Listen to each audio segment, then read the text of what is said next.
Hi, I'm Joe Feeks, editor of Pig Health Today, and with me is Dr. Niels Wuyts. He is a technical director for swine for Zoetis in Belgium. Nice to have you here.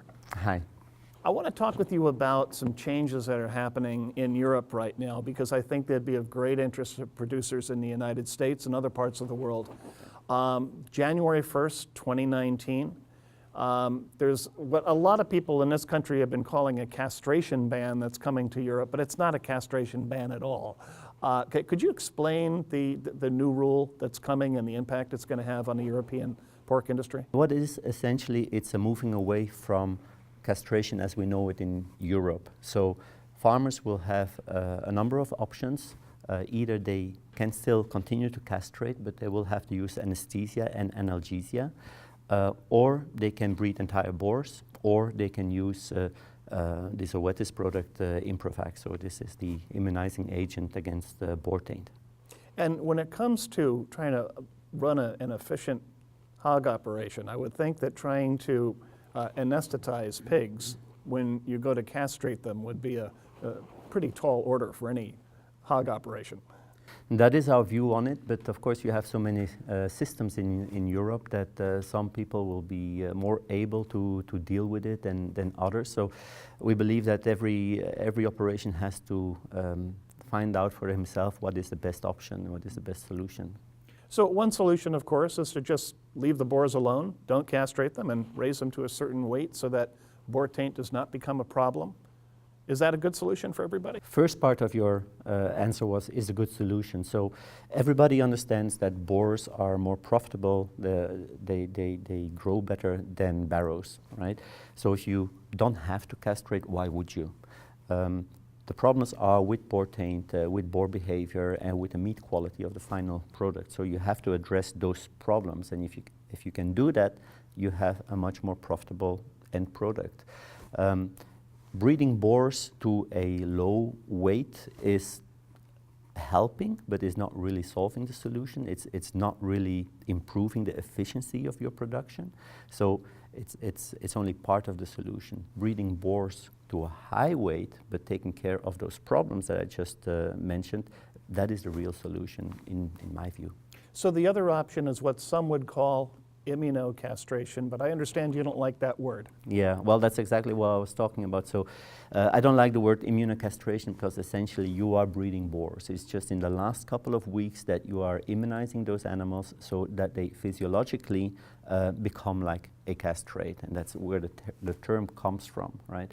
So you take all the boar potential and then you just in the last week take away all the problems that come with breeding boars. How exactly does the product work? So as I said, it works like a vaccine. So it works through antibodies. And it's a good question because people have to understand that essentially it immunizes against boar taint, and it makes the boars physiologically behave like barrows. So they eat and they sleep and they have no boar taint. They don't have boar behavior.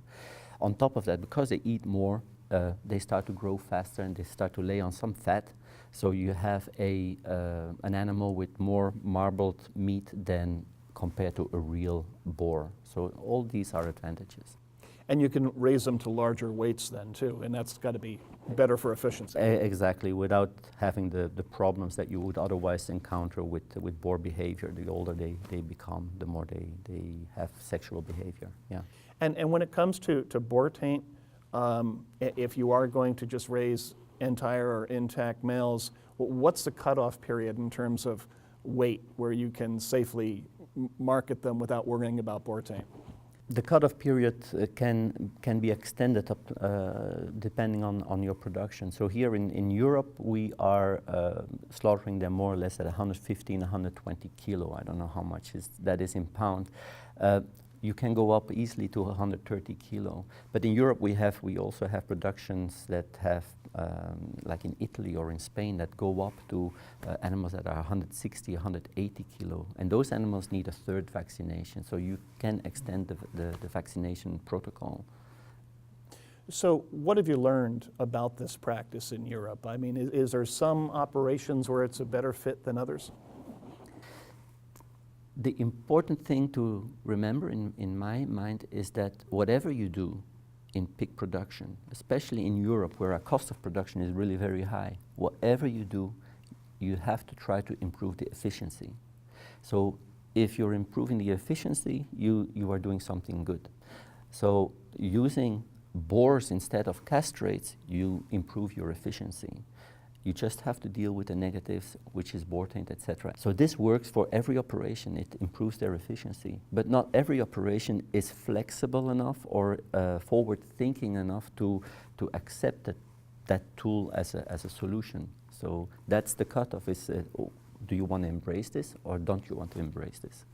Well, and it's not just the farms themselves embracing it. I mean, the food service industry also has to be comfortable with this technology. Has that been a concern in Europe? No, it is, absolutely, you're right. So all the noses have to be pointing in the same direction, right? And we are not an integrated market, so you have to have value added for the farmer, for the packer, the processor, and the retailer. And only when that works, everybody will accept your product, and that's not an easy job, but the benefits are there. So it's just for each of the stakeholders to balance the benefits and the risks that are involved, and gradually more and more of our systems are starting to see the benefits. And when we talk about improving efficiency, it really equates to reducing our carbon footprint as well, doesn't it? Well, this is one of the important benefits. I mean, the benefits are much larger than just not castrating. Not castrating means that you may have to use less antibiotics because you will have less post-castration infections. You will have a lower weaning mortality. All this adds to efficiency. Less carbon footprint means also happier people out there, all the animal welfare organizations and what have you. Animal welfare, it's an important factor that you cannot just ignore. So you have to add everything up, and then you can see that this outweighs the risks of, what risks really? But also when we talk about efficiency, I mean, particularly when we talk about feed conversion, I mean, obviously that's less grain that needs to go into each animal, and then less manure coming out the other end. I mean, I would think that there would be a pretty good ripple effect when you start increasing efficiency to that level. And that's the way exactly that you have to think through this system. So like I said, Europe has one of the highest cost of productions. So whatever we do, we can only offset that by having more efficient productions. And when you compare to here in the States, your cost of production is much lower, but you're also becoming smarter on efficiency. So the competition is very tough, and Europe cannot win this competition if we don't get smarter faster. And at this moment, I'm afraid that I don't see that happening enough. What can European pork producers learn from other markets, or what examples would you like to see them consider? Well, we are at an important crossroads because we have this legislation, but we have a lot of other restrictions. We have this high cost of production. We have we have African swine fever looming, so that is not helping as well. So what I hope that we can learn is that you have to take the challenge and turn it into an opportunity. And as long as you cram down looking at the challenge as a problem, as a negative, you are pushing yourself further into the deficit. I can tell you that the top swine producers of the world, they already looked at this, even without legislation or anything, without welfare pressure or anything. They looked at this. They saw the opportunity of boars versus castrates, and they are running with our product, and they are distancing themselves competitively from the pack, which is just looking at the problems. So my advice would be, look at the opportunity and differentiate yourself from that pack.